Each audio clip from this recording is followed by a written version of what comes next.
Hello friend, আজকে আপনাকে দেখাবো ঘরের মেঝেতে ডেডো করা আছে, ডেডো চিকনাই করা আছে। এখন আপনি টাইল বসাবেন ওটার উপরে, তো আপনাকে আর ব্রেকার মেশিন দিয়ে পুরোটা ভাঙতে হবে না।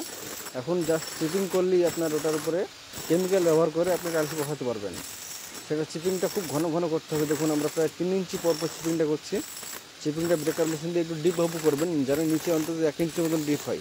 তাহলে আপনার এটার উপর টাইলস বসাবেন, তখন আর নেক্সট টাইম ঢপঢপ করার কোনো চান্স থাকবে না। অনেক মিস্ত্রি কী করে, ব্রেকআপ মেশিনে পুরোটা ভেঙে ফেলতে বলে, না ডেডোর উপরে হবে না। ডেডোর উপরে এখন কেমিক্যাল ব্যবহার করতে হবে আপনাকে, আপনার বালি ভাঙতে হবে না, এখানে বালি লাগবে না, জাস্ট কেমিক্যাল।